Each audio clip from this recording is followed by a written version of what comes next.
Hi, my name is Cherie. I am 35 and I was diagnosed with stage 4 breast cancer. So I decided to document my journey so it can encourage others and bring awareness to younger women about this situation. Let's get into it. So, give you a little backstory, okay? October 1st, 2018 has been the craziest month ever in my life.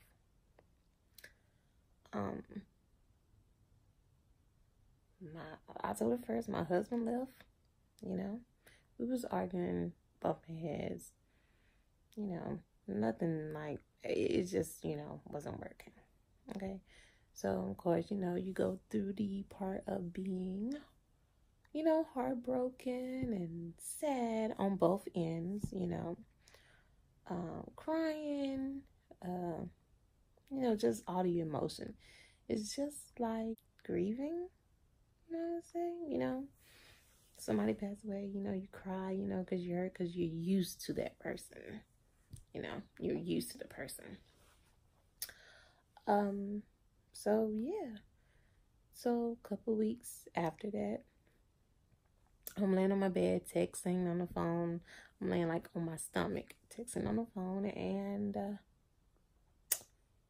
it was a sharp pain, just, in my right breast. I'm like, oh, what? It was like a sharp pain, like, it's just a sharp pain, like somebody just like, I was just like, oh my God, So then I rolled over on my side, and it was another sharp pain that came on the side. I was like, woo, it hurts,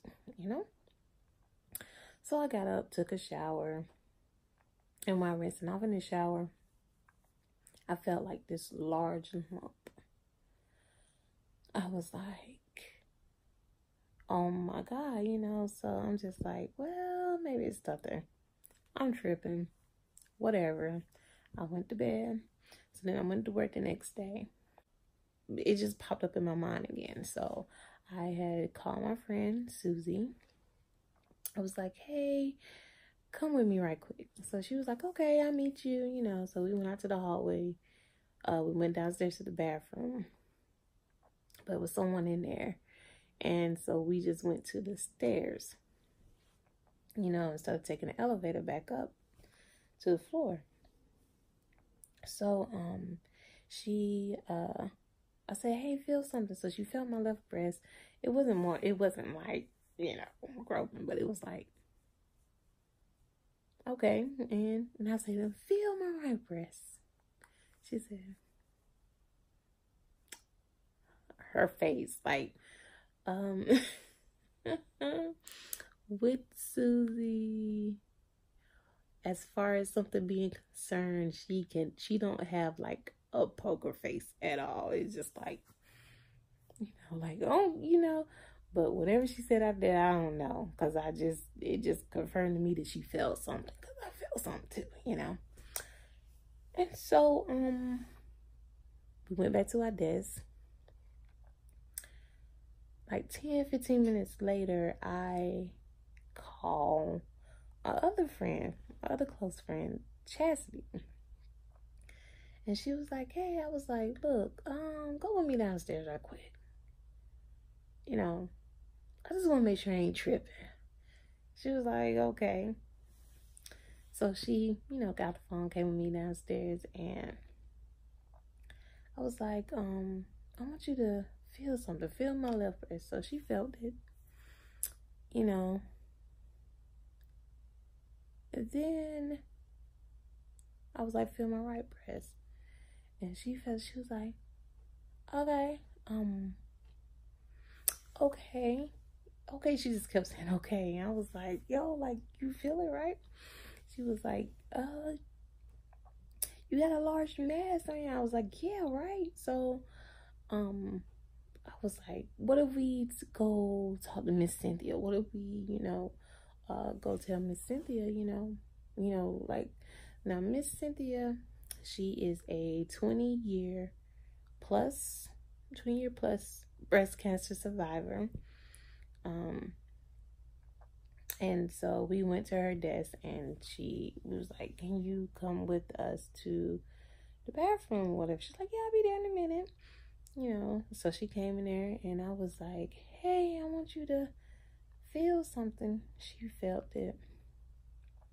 And she just didn't say. She was just like, this is, what she said.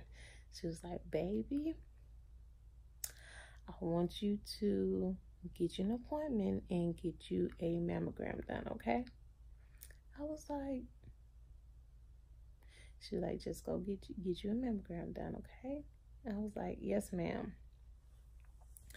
And so I was like, all right, So the next step, I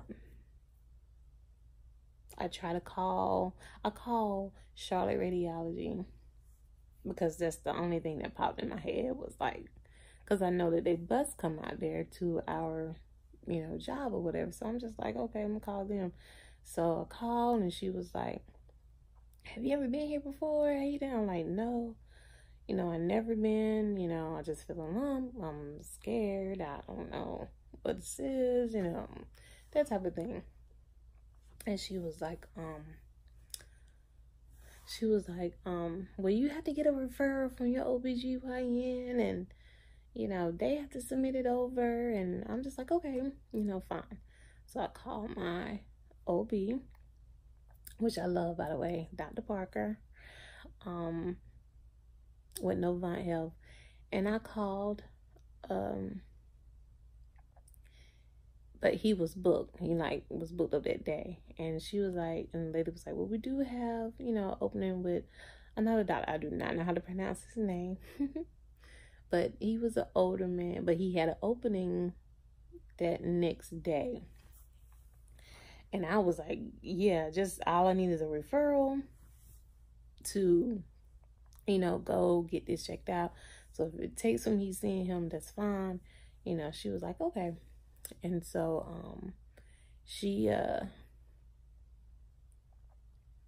I went in the next day. Very old guy, very sweet. He was sweet. He was like, he felt it.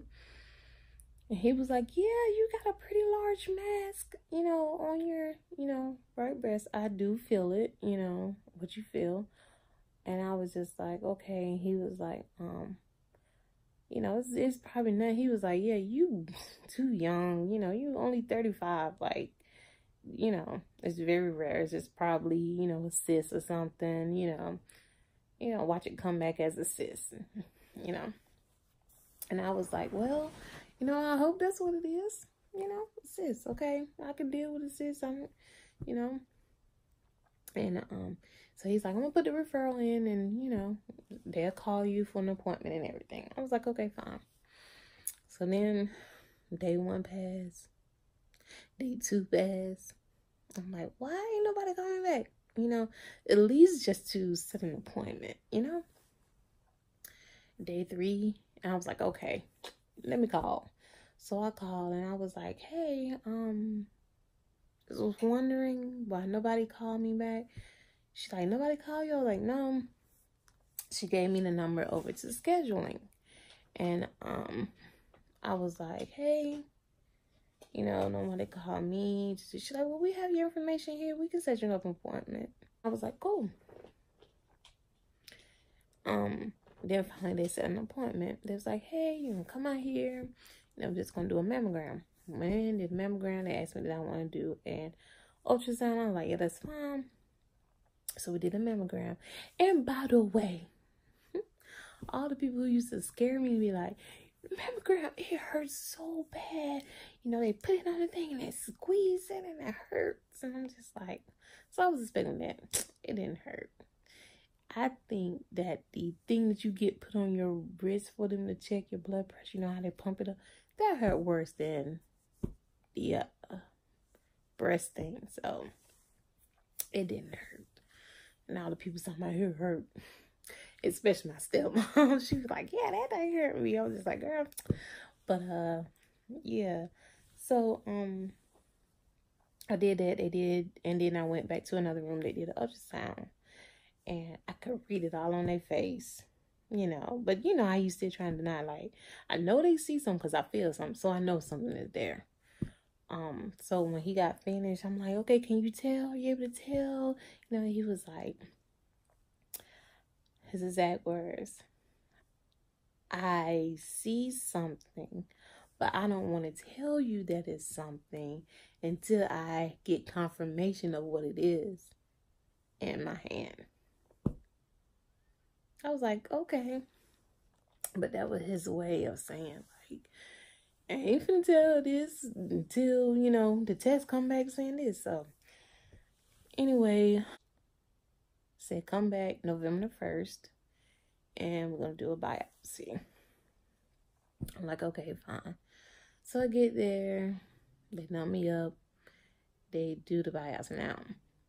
With the biopsy, I only thing I felt was like the numbing of like the Novocaine anesthesia. It was pressure, a lot of pressure because he had to get in, but they had to do 2 injections or two places where they entered. They entered underneath my shoulder and on top of my breast where the lump was. And it was a lot of like pressuring down because he wanted to make sure that, you know, he get it. The machine that they use, I guess, to shoot the needle in there or shoot whatever, it sounds like staple gun. It's like pow pow. It was loud pop pow pop. So it sounded like a staple gun because I just used a staple gun a couple weeks prior. So yeah, it sounds exactly like a staple gun.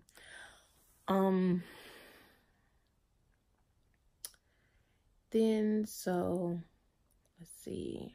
It was like come back on Monday, November the 5th, and you get your results. I'm like, okay, so I went to work. And then my friend Jess was like, "Hey, you know, you want me to go with you?" I'm like, "Girl, no." She's like, "Oh, I'm gonna go with you anyway." I'm like, "You don't need to, I'm fine." And, you know, I went in there by myself. Now, whenever, I don't care if it come at benign or whatever, and you're going back to get your results, go with someone. Please, you know, go with someone. So, I was like, okay. So then, so let me back it up a little bit. After I did the biopsy, and over the weekend, like Sunday, I was thinking like, okay, what if this, you know, is it or whatever. So I don't do this, please don't.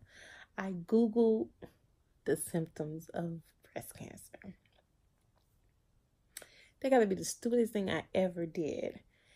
And I went to the Susan Conan. I went to her page, and it had 8 signs, and I had 6 of the 8 signs: the inverted nipple, the swelling, the pain, the it was something else. And I was like, I knew it then, you know. And so I went to work, and Chess was like, "I'm gonna go with you." I was like, "No, I'm good." And I went in there. I went to the waiting room and sitting there, and the first lady came out. She's like, "Hi, my name is Kelly. I'm your nurse navigator." I was like, "My what?" I was like, okay, where's the nurses at that I've been seeing every time I come in here? Like, what is a nurse nap? Like, what? So she walked me back, and we went into like this little conference room, and she's like, "We're gonna have the doctor gonna come in and read you your results." This wasn't the same doctor that did the biopsy, because he works at another location on that day or something like that. Said, but it was another one. Chill. She came in there. We had like a little 30 seconds little chit chat. She like, well, let me read your results. Yeah, it came back confirmed that you had breast cancer. I was like, huh? What? I have what? Crying. I mean, it wasn't no, it was like this big old tear. And then it's like, if you ever wear contacts, it's kind of hard to cry with contacts in too. And it's like, but you know, I'm just like, oh my God. They was like, do you want to call anybody? Do you want to call? No, no, I don't want to call nobody. They was like, are you sure you didn't call? I said, well, and let me call my mom. Let me call my mom. And so she was like, okay. So I called my mom. Usually my mom don't answer the phone. Old people don't answer the phone. It's very hard to get them on the phone. But she answered the phone. She was like, hey, baby. I was like, hey, mom. I'm here at the hospital. And they gave me back my results. And yes, it is cancerous. And then she took a deep breath. And I was just like, I felt like I broke her heart. You know what I'm saying? It was just like, oh, shit. And it was like, okay, you know. And then all of a sudden, the doctor left. She was like, this is going to be a nurse navigator. She's going to explain everything and walk you through this journey. I'm like, okay. Man, she had this thick book. And she gave it to me, papers and everything. Just shooting out information. I'm just like blocking. I mean, not blocking, but I could not understand because I'm still stuck on the fact that she said I have cancer. I'm just like, what? You know, like, what? Like, you have any questions? No, I don't have any questions. I just don't, you know, like, I don't know what to say. I don't know what to do. I don't know. So then that's the beginning. Like, that was the beginning. Now I had to get all these tests done. I had to get, first test was bone scan, CT scan, MRI, you know, go on there. So I did the bone and the CT scan. CT scan bone scan was fine. CT scan picked up in my lungs. When she said that, like the week before, I started getting like this dry cough. And it was hard for me to breathe. She showed me, she's like, this is why you've been having a hard time breathing. Okay. So I'm just like, okay. She's like, well, let me schedule you a PET scan to see, you know, where else, you know, did a PET scan. PET scan came back. PET scan picked up. It's in my lymph nodes, my lungs, my liver, and my bones in my chest. Man, I just felt like I just got angry, you know, like so mad. Like, okay, it's just so mad. Like, I got mad at my husband Because I'm like, you left me. You know what I'm saying? You left me. You can even be here for me. Like, here I am battling with this. And, you know, you don't care. But I wanted to blame somebody. So I would just text him crazy stuff just to argue with him. But it was just like, yeah, you know, it's this and it's that. You know, I'm just like, I want to blame. I want to get mad. I want to be angry. Because it's like, everybody like, I'm praying for you. Stay positive. You know, I'm walking around with this smile on my face. And when I get home to go to sleep, I'm just crying. And I'm mad. And I'm angry. It's like, I don't know. It's like, I have a 14-year-old daughter. I want to see her grow. I want to see her graduate. I want to see her graduate college. I want to have grandbabies. You know, so it's like hard. It's like, you gonna take me away from my daughter? You gonna let my daughter go through without a mother? You know what I'm saying? It's like crazy. And everything just be rolling in your mind. Okay, God, you know, what do I need to do? What do I need to say? Help me. I don't know. It's like everything you can go from praying to being mad, to being angry, to blaming somebody else, to every single thing, and everything within my mind.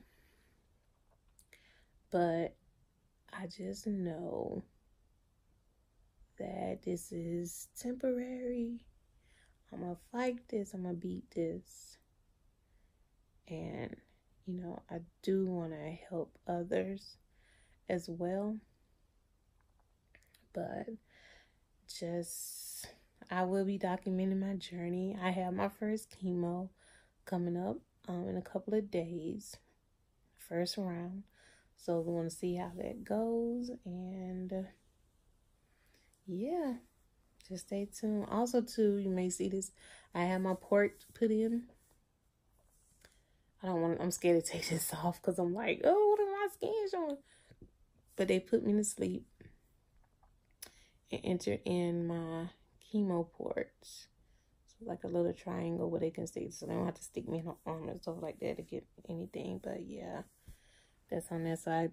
I guess the first time that it would be used would be Thursday. But yep. So, but anyway, just stay tuned. Questions you want to ask me, feel free. You know, anything. All right.